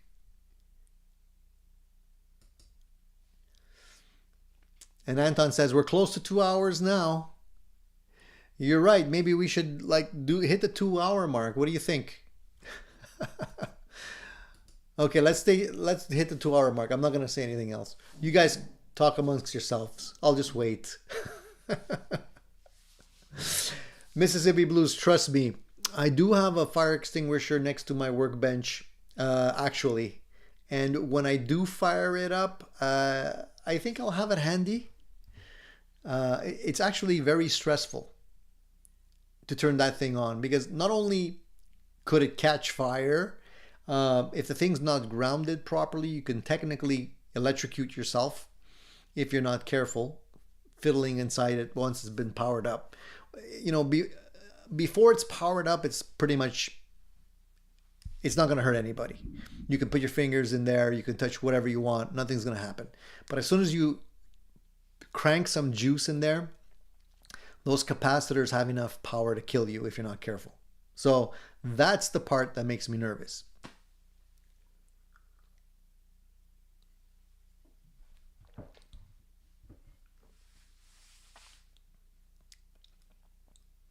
Randy says, no, sir, you're almost Bob Ross for me. Much love, sir. True story about the Mercury.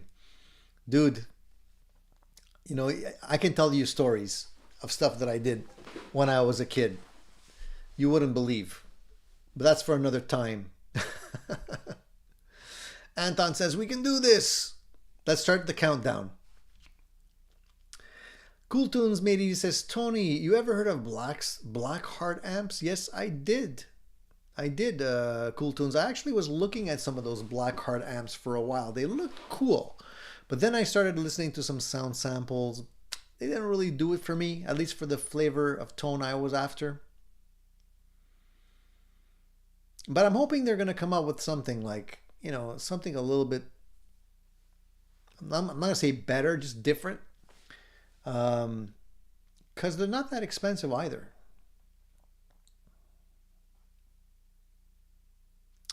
So Shane wants to know, do you prefer contour cuts on your Telecasters or Les Pauls? I do like the contour cuts. I don't have a lot of Telecasters that have the contour cuts. I have one here that has a contour cut as a Telecaster.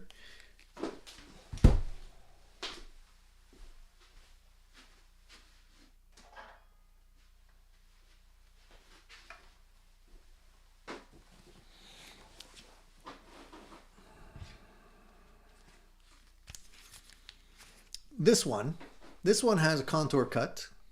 See in the back there? And it makes it a lot more comfortable. Especially on a Telecaster, you need to have contour cuts to make them comfortable.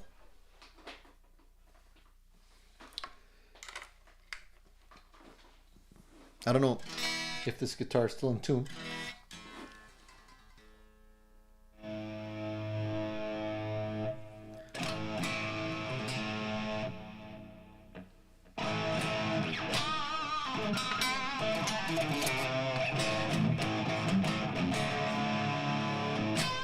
It's not really in tune, but who cares?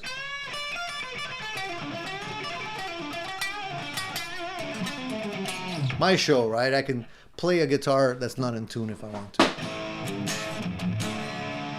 So this guitar, if you guys are curious, is a Partcaster that I built. I liked the body on this guitar. I love the color. I like the fact that you can see the grain on it. You can see the back of it there. Beautiful color. So I saw this body and I got it and put a neck on it. Put in some locking tuners in the back and sounds great. Put in some pickups.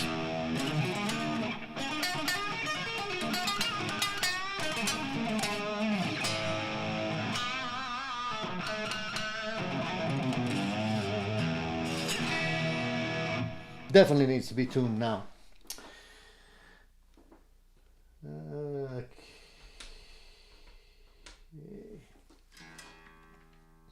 I was closer to E flat there than E. But everything's relative, right? If everything's out of tune at the same weight, people don't really notice it. Haven't played this guitar in a while, so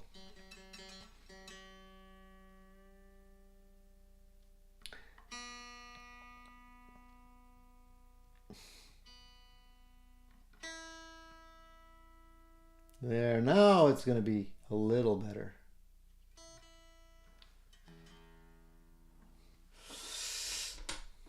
There we go.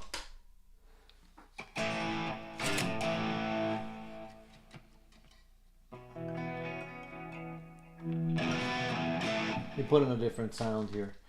The Fredman. This is a JTM 45.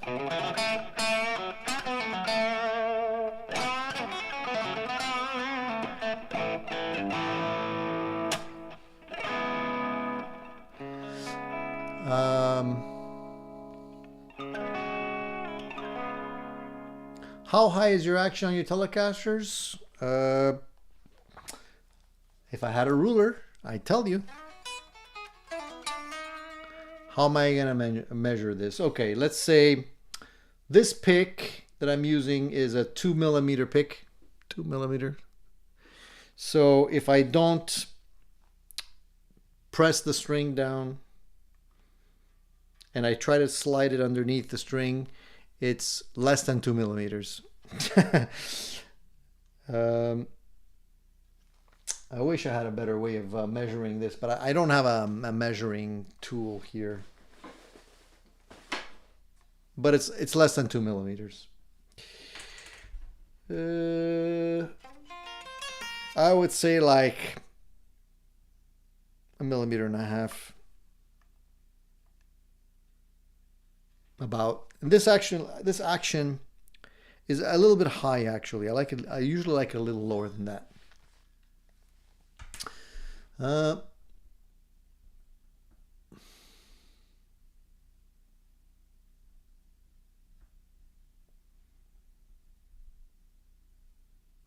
So DL has a good tip here. He says plug it into a switchable switch, then when you power it up so you can turn it off without touching the case. That's a smart man. DL, thank you for that one. You might have just saved my life. Thank you. This is why I like you guys, because you guys are smarter than me most of the time. You got things that you can share with the group that I didn't think of. You see, I wasn't smart enough to think of that. But yeah, that makes total sense. Why touch the chassis and risk electrocuting yourself when you can just flick the switch somewhere else? Live and learn. Shane says that looks sweet. Yeah, thank you, Shane. And Vinny likes the color of it too. I think it's ash. I think so. Mr. Man says, have you seen the Telecasters with number plates for scratch plates? Yeah, I've seen those. Like, you're talking about license plates? Yeah, I've seen those. You can get some really cool license plate. Well, you can get anything today, really. They can make custom pick guards out of anything, really. I've seen those.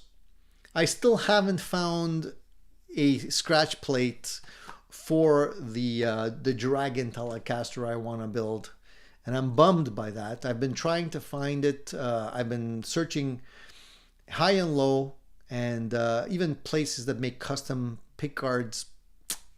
Haven't found one yet. So if you guys know any place that I can get one, let me know, man.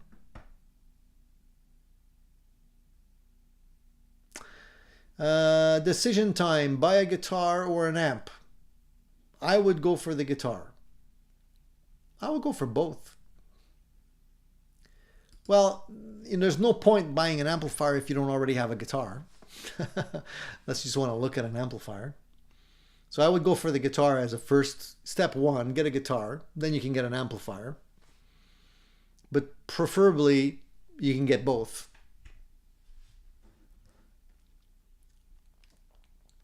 Ian says, I was told not to put mercury in my mouth when I was a kid, which I never did. I washed my hands after I touched it. I wouldn't advise touching mercury today. The interesting thing, Ian, is that a lot of times the mercury, the thing that they had the red stuff, which wasn't mercury. They had the silver stuff, which was mercury. So you had to be careful. Thankfully, they got rid of those mercury thermometers. But it's funny how they used to use those mercury thermometers for quite a while. In my day, I don't think the ones that used to take your temperature with were not mercury. At least I don't think. I hope they weren't. Some of them were actually. What am I saying? Some of them were actually mercury, unless it wasn't mercury, just looked like it. But it was silvery. So if one of those things breaks in your mouth, you're cooked. Shane says, I looked at the Bacchus Telecaster with contour cuts, but I hated the frets. Loved the feel of my custom Telecaster, but no contour. I mean, it's not a deal breaker for me if it doesn't have the contour, but it definitely feels more comfortable with the contours.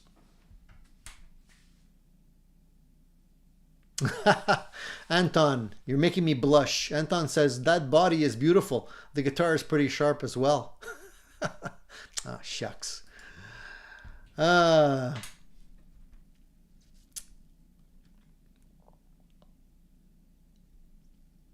Eddie, thank you for the super chat, dude. I appreciate that, man. Eddie says, for the overtime. Oh, you guys, you're such a what a kind dude. And Cool Tunes, same to you, man. Very nice. Thank you for supporting the channel, guys. I really appreciate it. You guys are awesome.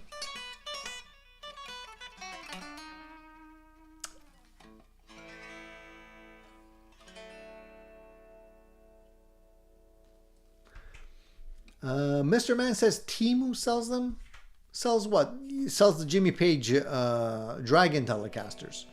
I don't want to buy a whole Temu knockoff Telecaster. I just want to buy the pickguard.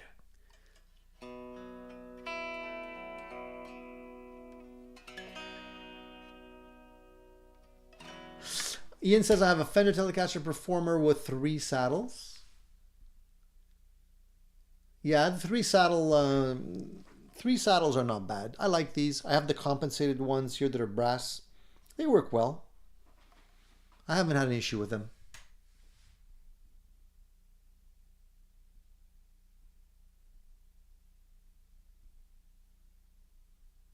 Randy says, is an expensive guitar better than a Partcaster? No. It's all mental perception. The Partcaster is perfect. It's you. Wish I would construct a woman that way. I wish I could construct a woman that way. Yeah, don't say that to your wife.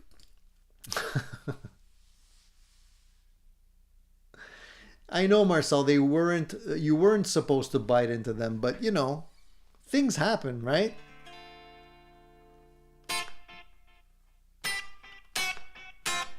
Shane says, I joined the gym last month. It's great, but cutting into my practice time. Just bring your guitar to the gym, dude. You can cycle and play guitar at the same time.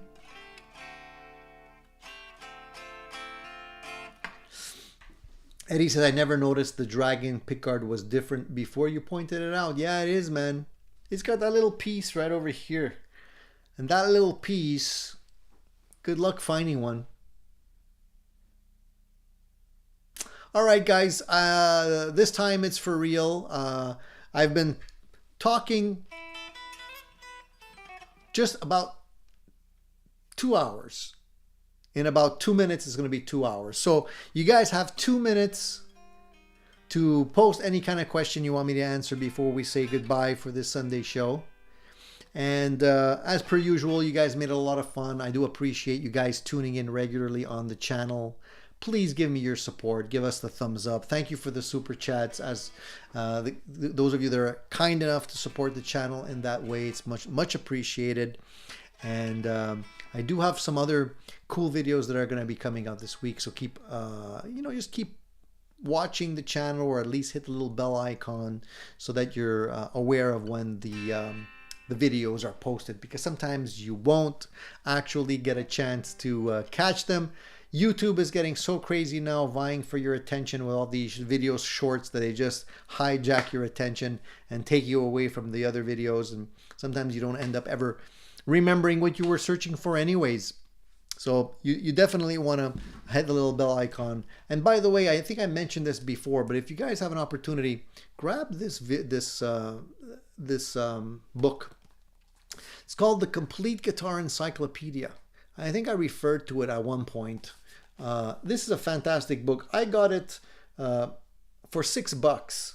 It was $20 usually, and I got it on sort of like the on sale bin. But they talk about all kinds of beautiful guitars.